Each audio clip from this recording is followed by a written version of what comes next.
I did a DNA test to try to connect to where I'm actually from. That's something that we, as African Americans, can do now that we couldn't do before. It's not really an excuse for you to say, I don't know what ethnic group I come from, because there's a test that you could take to find that out.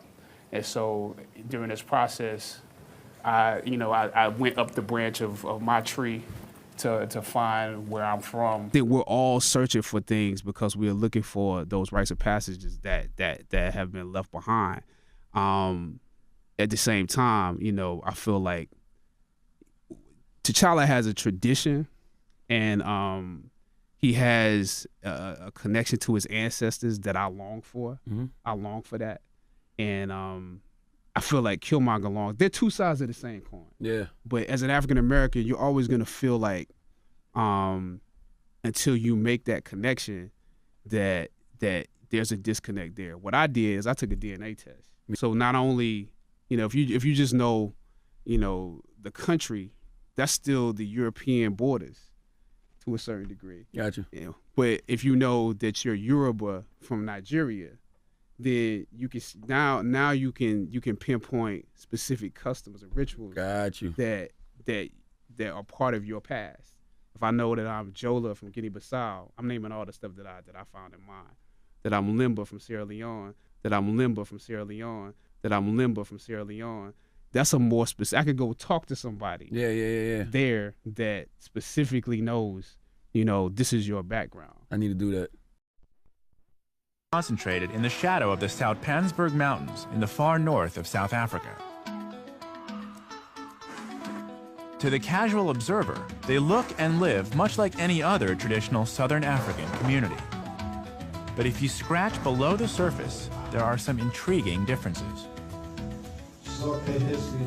Here I am in South Africa, and there are these men wearing skull caps and talit, shoulder wraps. You would see this in any synagogue in America or Israel, but I never thought I'd see it here in South Africa.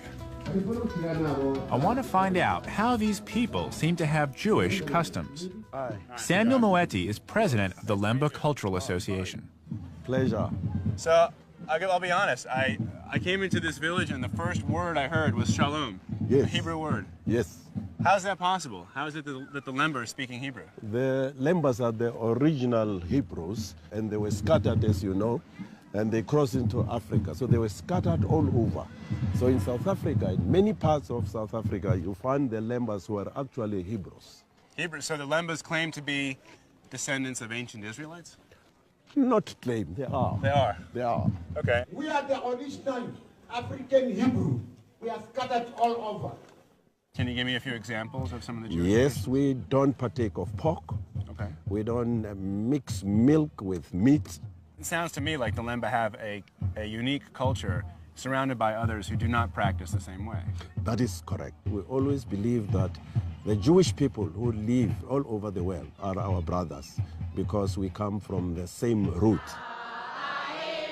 Could it be that the Lemba are a lost tribe of Israel? To answer, perhaps the Lemba's oral history, handed down over the generations, can help us make a connection to the lost tribes of Israel. The Lemba's story goes like this.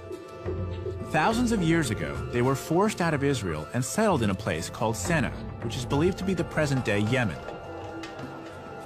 There, they lived as traders and craftsmen until war or natural disaster pushed them across the Red Sea and into Africa. Then began a slow migration south. Along the way, according to the Lemba, they built great stone cities. It's a claim that's fascinating. Himla is convinced that Lemba ancestors did indeed come from the Middle East. I'm excited to get back to the Lemba to see what they make of this. And I've got the perfect opportunity. It's the Lemba's annual festival, and I've been invited. It's hard to believe that these people, who to the casual observer look just like the other African communities they live among, actually do have DNA passed down from Middle Eastern forefathers. This proves that when it comes to race, looks really can be deceiving. This annual festival is a chance for the oral history and traditional songs of the Lemba to be passed on to the next generation. This song tells the story of the Lemba's journey all the way from Israel to South Africa. Having traced this journey, I'm eager to hear what Samuel Moeti thinks about the DNA evidence. So the genetic testing actually proved to the doubters what you and your forefathers have been saying for generations. That must be exciting news. It is. I'll be honest, I hadn't heard of the Lemba. I knew very little about the people. But having spent time making the journey from Jerusalem down through Zimbabwe, having spent time here at this festival, seeing what your people are all about, I can only sum it up in one word, and it's shalom. Shalom. We've seen how science has backed up the claims of the Lemba in the face of years of doubt and prejudice. The archaeological clues, the DNA evidence, and the Lemba's own oral history add up to a very convincing argument.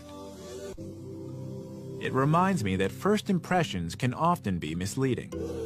It was hard to believe that a tribe of black Africans could be the descendants of ancient Israelites.